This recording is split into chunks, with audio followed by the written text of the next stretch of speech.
You're a motivational psychologist, and you're one of perhaps the most specialised filmmaker in Australia with over 500 training films. How did this come about?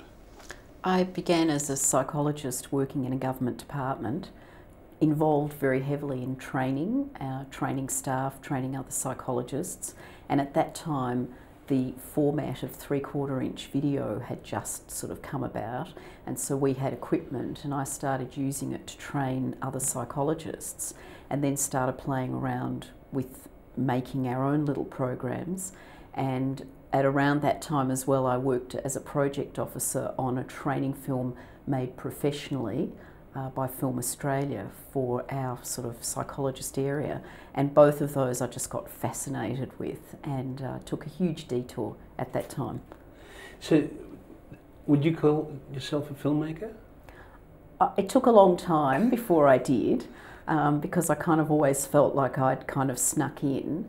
But I tried to do a film course but wasn't accepted to do one because I already had a profession. They said, look, there are other people who really should benefit from this, and so I just thought, well, I'll just start making programs. And I was very inspired originally by John Cleese, who'd done lots of comedy training films with video arts. So that really was an inspiration to take it from a kind of playing around in an organisation to a professional level.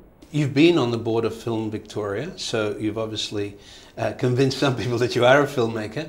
But tell us about how it started, how you began the business, which is called Seven Dimensions, and why is it called Seven Dimensions?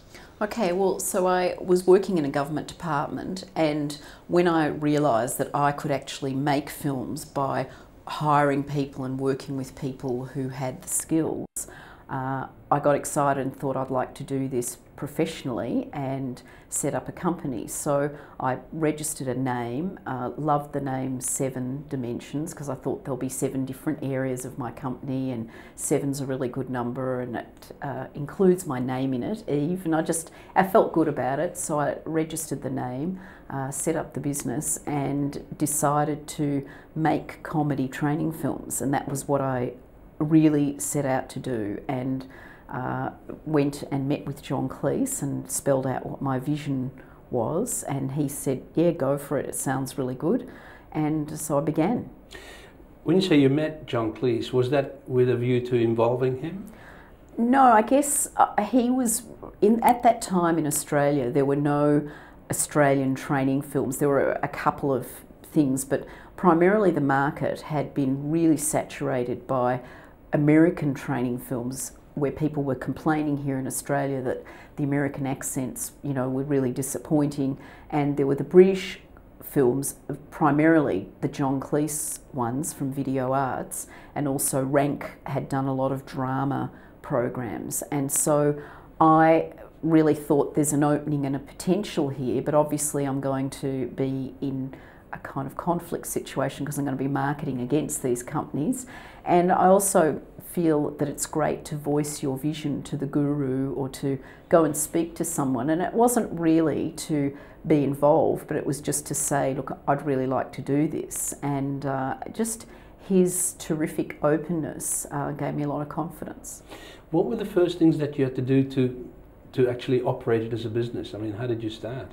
Well, I took my superannuation money, which was, you know, I had about $20,000 at the time, and I decided that I would just start very small in my own business, and that I would make my first film on my own with my own money, and at the same time look for clients and try and sell that film. So I made a film called Going for a Job Interview, and it's called The Job Interview, and got John Clark to write it and Ted Robinson to direct it, and that just really, and Graham Blundell starred in it with Julie McGregor, and it was kind of quirky, and that got a lot of reaction, and I was able to start a selling process and start looking at getting people to consider it as a real, you know, as a real business. And I went to Film Victoria and said, look, I'd like to make a bunch of training films, and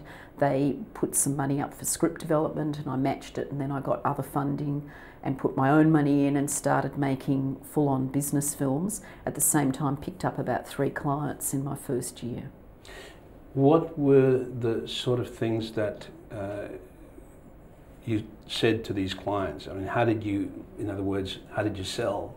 Well, I guess I knew content and I knew training and I knew things about getting a message across, and a lot of people at that time were very worried about big expenditures on films and how filmmakers would take it out of proportion, and many had been burnt by, you know, great tracking shots and opening scenes and lots happening and then films not delivering. So there was a lot of potential to go in and say, look, I understand your message, I understand what you want to convey, and to listen to people and really hear what they wanted and then match what their needs were with a program that delivered those needs but in really tight budgets. And that was, you know, that was a little niche market that I found. It wasn't about the corporate training films with great, you know, aerial footage and scenes from all over Australia from different mines and looking at all of those things. It was more about behaviours and about people and how they behave. And so that was a unique area that I kind of captured. So can you describe the sort of clients that use your services? What sort of organisations? Companies mainly, institutions, government departments. They were the ones originally that started having me make films. Health organisations, I did a lot in the area of sex education, contraception, AIDS education, things on diabetes and MS, so cancer. I got a lot of good projects in the health area, which I really loved, and there people really wanted to feel their messages, the client's message was being understood and then translated. So in a sense it was almost like a mini studio, because you needed to have writers and directors and camera operators. Absolutely. Well, I wrote a lot in the early days and worked a lot, but at that time that I was making things for clients, I was also making things out of my own money, so all profits went back into making programs that I would own the copyright for, and I started to sell those. So I started to have a sales team, and we started to market and mail into schools and government departments and companies. Was that a strategic vision that you had? No, it just unfolded. I mean, later when I saw how people plan businesses and get all strategic, I thought, oh, isn't it good that the strategy just sort of unfolded? But it would be through necessity that I'd have to really get things marketed. I actually didn't want to be a distributor. I just wanted to be a producer.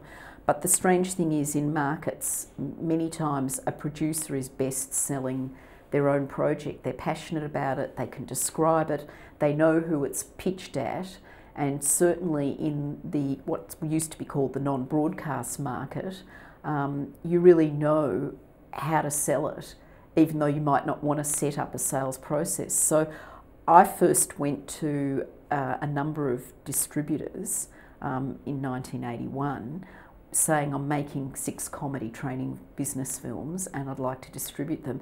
And the way I was handled was unbelievable. Like, it varied from, they sent me a projectionist who worked in the projection room to go and get rid of me, through to someone who took me seriously and gave me a $5,000 advance, and I'm doing business with that person to this day.